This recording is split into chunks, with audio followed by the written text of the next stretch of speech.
we've officially learned what the 150th Brickheadz will be. It's not Jar Jar Binks.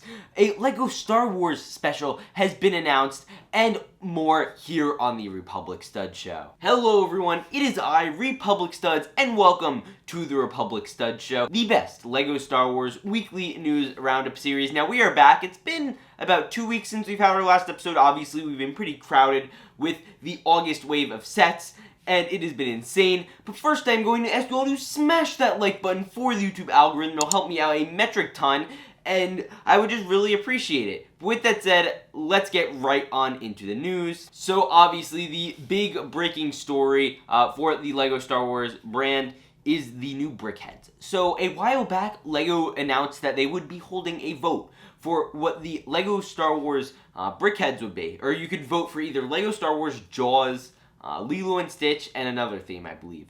And basically, you could choose between one of those. And everyone voted for Star Wars. And then they had a comment section on that thing. Now, I believe many people misinterpreted that comment section as a way to vote for what character the Brickheadz was going to be. Now, I don't think LEGO would have ever done this. They know, like, there are certain ships, like, they always leave you a limited amount. Like, with the gunship vote, with the UCS vote, you got the bomber, the Nebulon, and the gunship. And with other votes, you know, they limit you to what you can actually do. Now, with this, I guess people thought it was open because what if, for example, everyone decided in the LEGO community to campaign for someone really boring like Lobot? Like what would they do there? Because LEGO would not sell a lot of Lobots minus the few people that actually voted for it. And basically the same thing happened here. So everyone thought, oh, we could vote for Jar Jar Binks. Apparently it turned out not to be the case.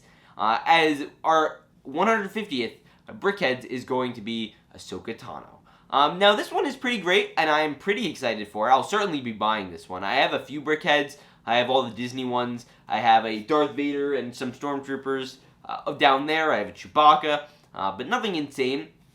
And then what this really excites me for is, you know, if we're doing Clone Wars ones, hopefully we could see more. Mainly the one that comes to mind is Captain Rex and Darth Maul. Those would be great Brickheadz to see. I mean, if you guys have any other further ideas, obviously there are a ton. A lot of people are saying, you know, I would have rather liked to see Obi-Wan or Anakin as the 150th. And I 100% agree they should have done an Obi-Wan, I think, over Ahsoka. Because they haven't really dipped into the Clone Wars yet, I don't believe. And then, you know, I could even see next year us getting some Bad Batch ones. Who knows? But this is the first 2022 set, I believe. Unless it comes out this year, which I don't think it will. But it might, hey.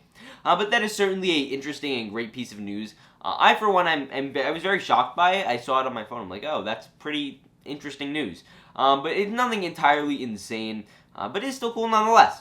Now, we are going to go into our next story, and this is the LEGO Star Wars Terrifying Tales. Now, this was announced on StarWars.com, and they've released a poster. It's a LEGO Star Wars Halloween special, so you'll remember last year they did indeed do the holiday special, which was great and I loved.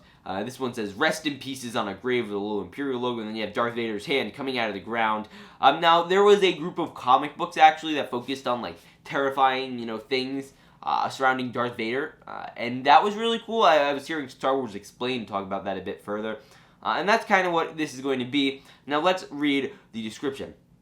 After the events of Star Wars The Rise of Skywalker, Poe Dameron and BB-8 must make an emergency landing on the volcanic planet of Mustafar, where they meet a greedy and conniving Grabal the Hutt from the Freemaker Adventure series, which, by the way, was great.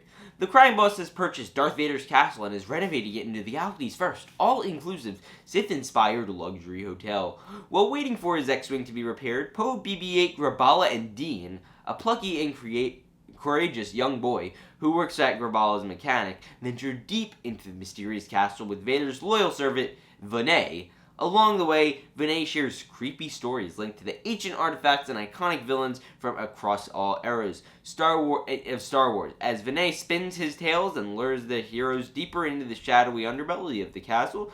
A sinister plan emerges. With the help of Dean, Poe, and BB-8, they will have to face their fears and stop an ancient evil from rising and escape to make it back to their friends. You're getting Jake Green as Poe Dameron. You're getting Raphael Andro as Dean, Dana Snyder as Grabal the Hutt. He's great, by the way. Tony Hale as Vinay. Christian Slater as Ren. Ren is going to be making a return. He's from the comics, actually.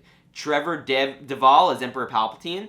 and we're getting Annihilate back from Freemaker Adventures, and we're getting some other people here, which is all very cool. Now, first off, this is very exciting. I'm really excited to see what they're going to do with this. I loved the LEGO Star Wars Holiday Special. Obviously, you know, a few pretty good ones came out of that with, like, you know, the Hello There memes and all that.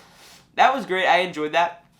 So if it's even remotely close to that, I will absolutely enjoy the heck out of that, and then that'll be great.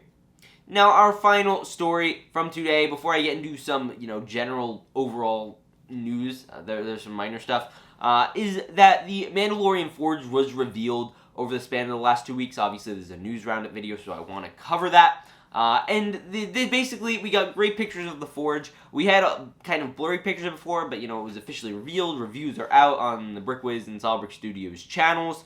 It looks great. I really love the armor and the Paz Vizsla's torso printing. Not a fan of the helmets. You guys know this. And the Mando looks fine, obviously. You get a great-looking build. I really think it looks fantastic. You do get some exclusive prints. I like the little case that you get that holds the weapons or, like, the Beskar molding pieces. And you get this other print of the Mando on a hologram, which is going to actually go great with the Moff Gideon's light cruiser. You put that right in the center where the coffee mug is supposed to go. And yeah.